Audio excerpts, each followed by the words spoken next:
First question arise होता है इसमें, व्हाट इज ग्रेविटेशन। ग्रेविटेशन क्या होता है? तो ग्रेविटेशन को आप कुछ एग्जांपल्स के थ्रू आप समझ सकते हैं। कोई भी चीज जो अर्थ की तरफ आते हैं उसमें उसमें ग्रेविटेशन का बहुत बड़ा रोल होता है। ग्रेविटेशन के कारण ही कोई भी ऑब्जेक्ट अर्थ की तरफ अट्रैक्ट होते हैं। जैसे पेड़ से कोई भी फल का गिरना, जैसे एप्पल का पेड़ से गिरना ड्यू टू ग्रेविटेशन, या आप कोई भी स्टोन ऊपर फेंको वो आएगा अर्थ की तरफ ही, this is also called gravitation. या बारिश का होना, this is also called gravitation. मैंने सभी में ग्रेविटेशन का योगदान है। तो अगर मैं एक लाइन में लिखूं इसमें, stone drop from a height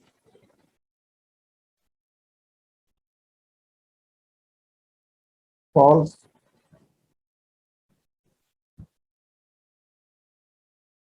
towards the earth because the earth exerts a force of attraction।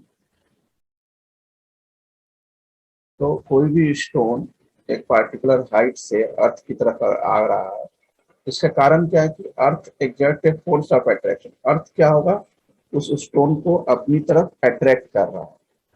तो जिस फोर्स से अर्थ जो है किसी भी ऑब्जेक्ट को अपनी तरफ अट्रैक्ट कर रहा है, this force of attraction called gravity. इसी फोर्स ऑफ अट्रैक्शन को क्या बोलते हैं?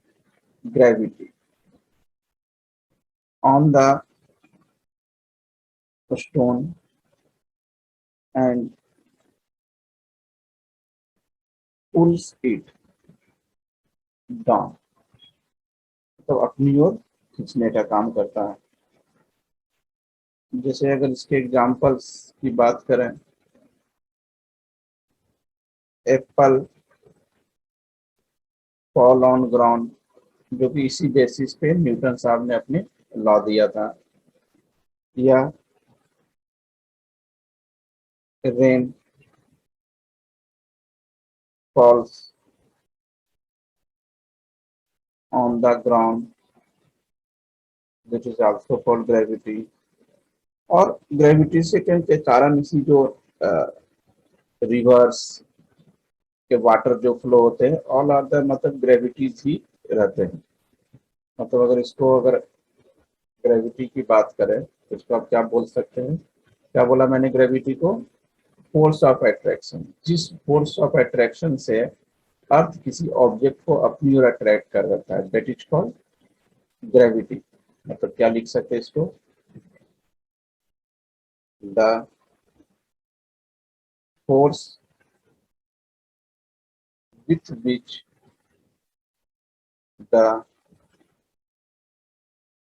earth pulls the objects towards it is called the gravitational gravi, gravitational force of अर्थ, या इसको आप ग्रेविटी बोल सकते हैं। तो मेरे अंदर से ग्रेविटी आपको क्लियर हो गया हो तो बेसिकली ग्रेविटी क्या होता है। मतलब यूनिवर्स में क्या होता है कि कोई भी एक ऑब्जेक्ट है जो दूसरे ऑब्जेक्ट को हमेशा अपनी ओर अट्रैक्ट करेगा, every object in the universe attracts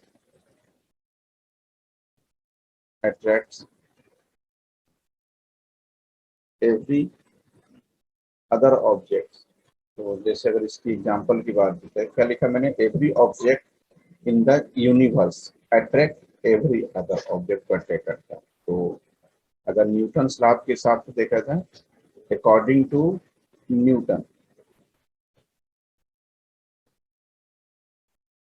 क्योंकि कोई भी एक ऑब्जेक्ट दूसरे ऑब्जेक्ट को अट्रैक्ट करता है, तो किसी फोर्स से ही अट्रैक्ट करेगा, ऐसे तो अट्रैक्ट करेगा ही नहीं। तो जिस फोर्स से एक ऑब्जेक्ट दूसरे ऑब्जेक्ट को अट्रैक्ट करता है, that force will be called gravitational force, या सिंपल ग्रेविटी भी बोल सकते हैं। According to Newton, every object in this universe attracts every other object with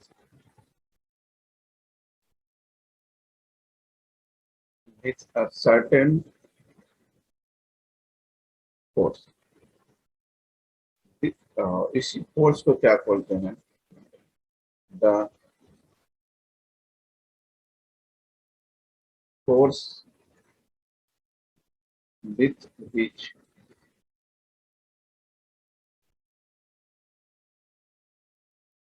two objects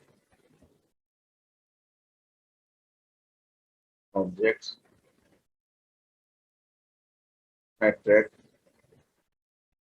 each other, each called gravitational force। Gravitational force, या इसको आप gravity भी बोल सकते हैं। अगर बात करते हैं, if the masses of the objects are small, मान लेते हैं कि अगर दो बॉडी का या दो ऑब्जेक्ट का तो मास बहुत ज्यादा कम है, तो इसलिए अगर मास कम हो तो ग्रेविटेशनल फोर्स इज आल्सो लो। तो gravitational force is very small, तो ग्रेविटेशनल फोर्स भी आपका स्मॉल होगा और उसको अपन इजिली डिटेक्ट भी नहीं कर सकते क्योंकि बहुत छोटा है। और अगर कोई भी ऑब्जेक्ट अगर बहुत ज्यादा लार्ज हो तो उसके इसमें ऑब्वियसली ग्रेविटेशनल फोर्स भी आपका लार्ज हो जाएगा और उसको आप इजिली देख भी सकते हो और इजिली आप डिटेक्ट भी कर सकते हो, है ना? तो ये चीज ख्याल रखना कि अगर दो ऑब्जेक्ट बहुत ज्यादा स्मॉल हो तो उनके बीच का ग्रेविटेशनल फोर्स भी छोटा होगा, मैंने स्मॉल होगा, और उसको डिटेक्ट करना भी मुश्किल है। लेकिन अगर दो मासेस बहुत लार्ज हो तो उसके ग्रेविटेशनल फोर्स भी लार्ज हो जाएगा और उसको डिटेक्ट करना भी आसान है। तो ये तो मैंने बताया आपको कि ग्रेविटेशन होता क्या। अब इसमें मेन है, आप अब इसमें आ गया फर्स्ट टॉपिक्स हो गया इसमें, universal law of gravitation. Universal law of gravitation, जैसा कि नाम से क्लियर हो रहा है, यूनिवर्सल लॉ ऑफ ग्रेविटेशन मतलब यूनिवर्स में कहीं भी आप इसको यूज कर सकते हैं। जैसे मैंने दो ऑब्जेक्ट लिया, एक ए है, एक बी ऑब्जेक्ट है। ए ऑब्जेक्ट का मास हो गया आपका m1 और बी ऑब्जेक्ट का मास हो गया m, और इसके बीच डिस्टेंस ले लेते हैं r डिस्टेंस, ए और बी ऑब्जेक्ट के बीच का डिस्टेंस r है। तो यूनिवर्सल लॉ ऑफ ग्रेविटेशन क्या कहता आता है, मैं स्टेटमेंट लिख के बताता हूँ तो ज्यादा सही रहेगा। The force between two bodies is directly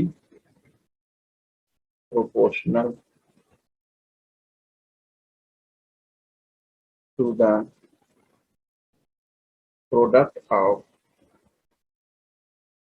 product of their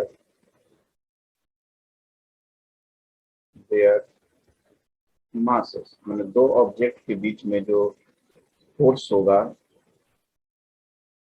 this is directly proportional to the mass of the body, product of the mass of the body, दोनों के मास प्रोडक्ट के बराबर होगा।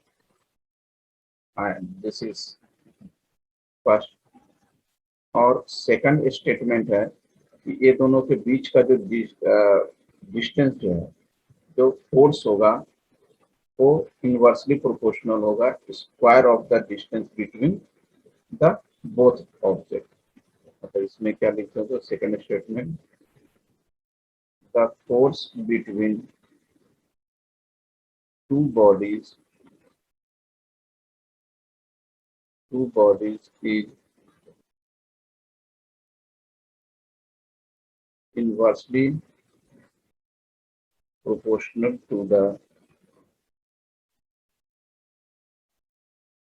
square of the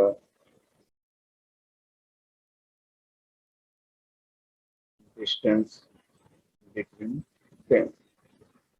that is force जो होगा वो inversely proportional to the square of the distance between them। दोनों के डिस्टेंस स्क्वायर के इनवर्सली प्रोपोर्शनल। ये दो स्टेटमेंट है। अब क्या करते हैं, ये दोनों स्टेटमेंट को आप कंबाइन कर दें। तो दोनों को कंबाइन करते हैं तो क्या हो जाएगा, F is proportional to m1 m2 by r square. और आपको मालूम है प्रोपोर्शनलिटी हटाते हैं तो एक कांस्टेंट देंगे, this constant is called g। इसको अपन कांस्टेंट को g से रिप्रेजेंट करेंगे। यहाँ जो F जो मैंने लिखा ना, दिस इज ग्रेविटेशनल फोर्स की बात करें, ग्रेविटेशनल फोर्स। तो ये आपको ग्रेविटेशनल फोर्स का फॉर्मूला होगा। तो m1 m2 तो मालूम है, मास ऑफ द ऑब्जेक्ट, जो कि पीछे डायग्राम में मैंने आपको ऑलरेडी बताया हुआ है। दिस इज m1 और m2 mass of the object, और r भी मालूम है आपको, डिस्टेंस बिटवीन द ऑब्जेक्ट। और g जो होगा आपका, ऑब्वियसली आप प्रोपोर्शनलिटी हटाते तो कांस्टेंट दिया, तो g जो हुआ आपका ग्रेविटेशनल कांस्टेंट है, यूनिवर्सल ग्रेविटेशनल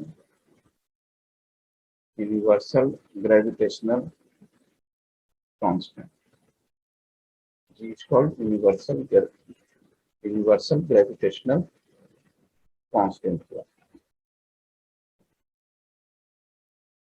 और इसमें क्या लिख सकते हैं, थोड़ा और इसको एलोबरेट करते हैं। It does not depend on the medium between the two bodies. इसका मतलब क्या हुआ कि जी जो है मीडियम पे डिपेंड नहीं करेगा। मतलब आप ये दोनों ऑब्जेक्ट जो है, दोनों ऑब्जेक्ट के बीच ग्रेविटेशनल फोर्स आप एयर में कर रहे हैं, वाटर में कर रहे हैं, कहाँ भी जहाँ भी करें तो कांस्टेंट को मीडियम से मतलब नहीं है। मीडियम कैसा भी हो, जी की वैल्यू चेंज नहीं होगा। अब जी की यूनिट की बात करते हैं कि जी की यूनिट क्या होगा।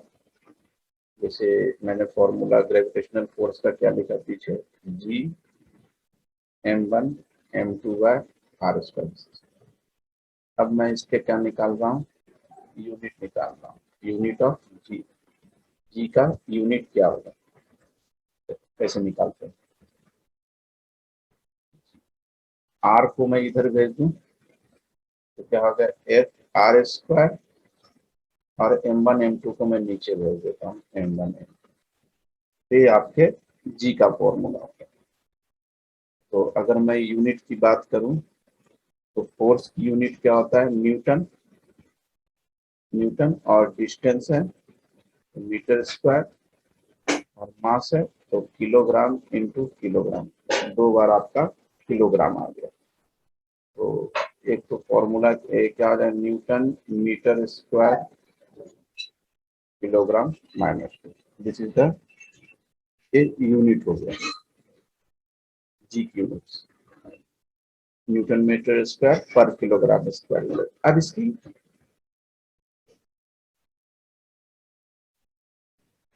अब इसकी वैल्यू की बात करते हैं, क्योंकि मैंने क्या लिखा उधर, जी की ग्रेविटेशनल कांस्टेंट बोल रहे हैं, जी को बेसिकली क्या बोल रहे हैं, ग्रेविटेशनल कांस्टेंट बोल रहे हैं, तो कुछ ना कुछ तो वैल्यूज होगा ही होगा।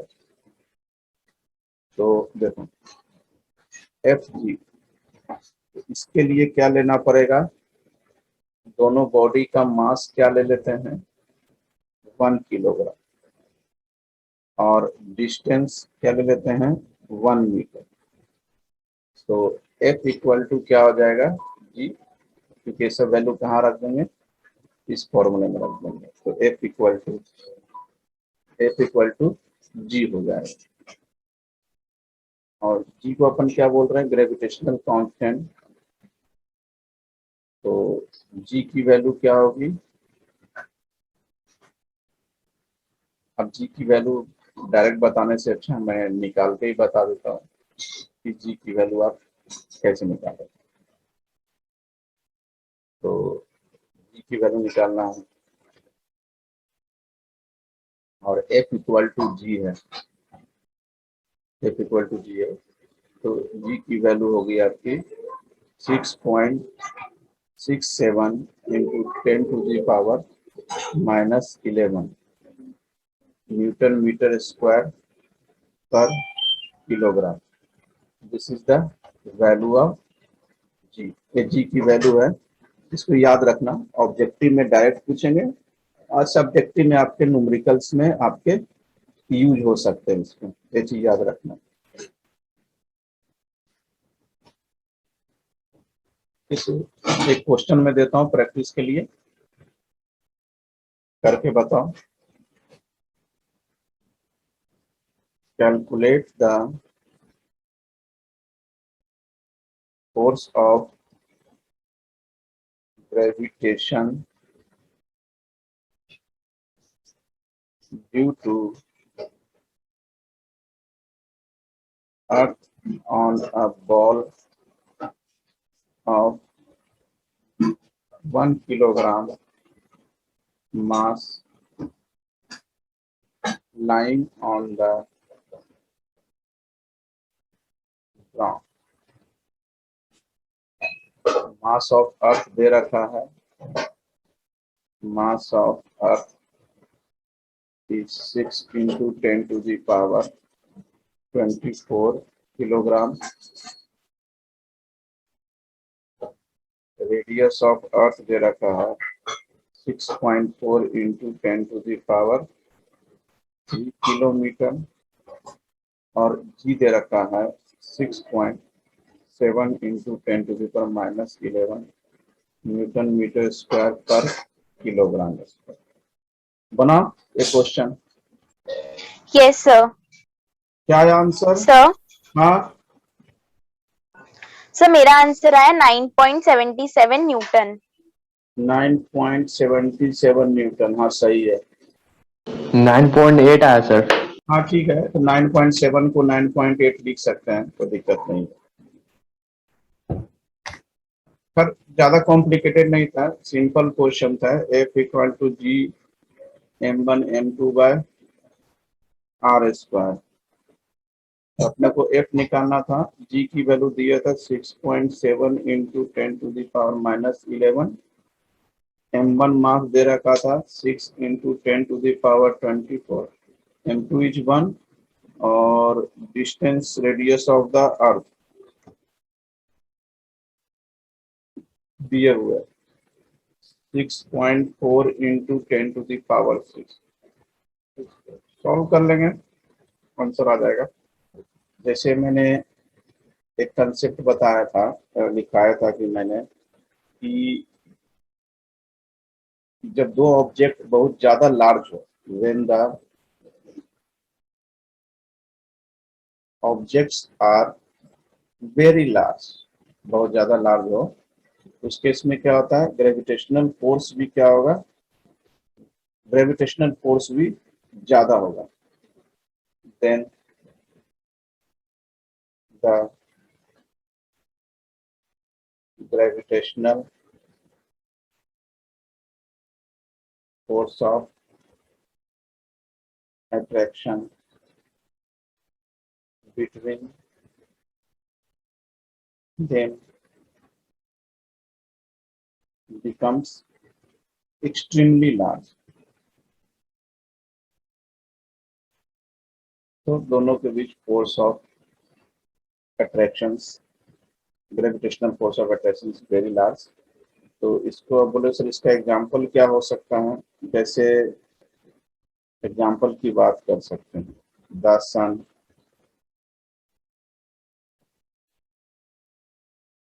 द अर्थ, अर्थ और सन के बीच में मून भी हो सकता है, क्योंकि ये सब ऑब्जेक्ट क्या वेरी वेरी लार्ज है, इसमें ग्रेविटेशनल फोर्स ऑफ अट्रैक्शन भी लार्ज होगा।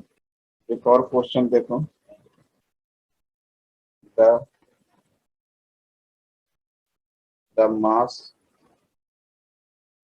of the earth is 6 into 10 to the power 24 kilogram, and that of the moon is 7.4 into 10 to the power 22 kilogram. If the distance between the distance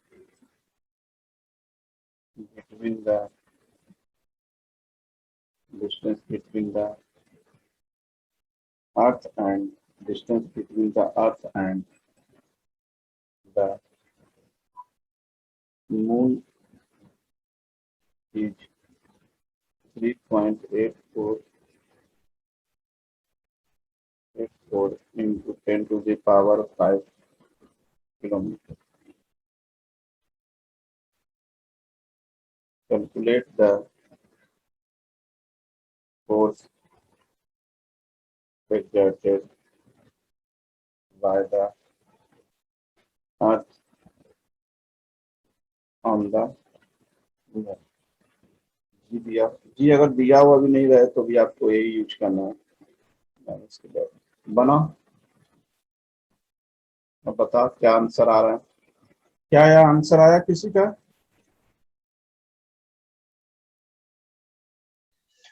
Sir, 20.1 into 10 to the power 19 Newton. अमन क्या आया तुम्हारा? Sir अभी बना ही रहे हैं। हाँ बना बना बना। सर क्या है आंसर? सर मेरा भी सही आंसर आया। ठीक है, इसमें भी वही same formula, same concept, m1 m2 by r square. तो जी तो आपका दिया हुआ है 6.7 into 10 to the power minus 11। m1 mass मतलब अर्थ का 6 इंटू 10 टू द पावर 24 और m2 mass 7.4 into 10 to the power 22 और डिस्टेंस 3.84 इंटू, डिस्टेंस किलोमीटर में दे रखा है तो मीटर में चेंज करना पड़ेगा, यानी 10 टू द पावर 8। इसको सॉल्व कर लो तो क्या आ रहा है answer, 20.1 into 10 to the power 19 बोला। ठीक है, ये लिख दो, चाहे इसको थोड़ा और मॉडिफाई करोगे तो ऐसा भी लिख सकते हो, 2.01 इंटू 10 टू द पावर 20 से भी दोनों हो सकते हैं, जो भी दिया हुआ। अब देखो हमारे सोलर सिस्टम में जो भी ग्रह पार्टिकुलर डिस्टेंस पे रहते हैं ड्यू टू ग्रेविटेशनल के कारण रहते हैं। तो gravitational force holds gravitational force holds the solar system together। मतलब ग्रेविटेशनल फोर्स जी है सोलर सिस्टम में सभी एक दूसरे को बांधे रखता है। जैसे कि ये आपका हो गया सन, सन के बाद क्या आ जाएगा आपके मरकरी, मरकरी के बाद आ जाएगा आपका वीनस, देन अर्थ, देन फिर आ जाएगा मार्स, दिस इज जुपिटर, फिर this is Saturn, Uranus, Neptune. तो सभी के बीच जो डिस्टेंस है, जो कंडीशंस है, वो सब एक दूसरे को बांधे रखता है सोलर सिस्टम में। तो कौन सा फोर्स बांधे रखता है? बेसिकली ग्रेविटेशनल फोर्स ही बांधे रखता है सबको। जो भी हो ग्रेविटेशनल के कारण ही, जैसे द टाइड्स इन द सी, तो सी में जो टाइड्स आते हैं उसके रीजन्स क्या है? आपका ग्रेविटेशनल फोर्स ही है ना। फॉर्म राइजिंग एंड फॉलिंग, कभी तो टाइड्स बहुत ज्यादा बढ़ जाते हैं, कभी कम हो जाते हैं, तो ग्रेविटेशनल ही रीजन है बेसिकली।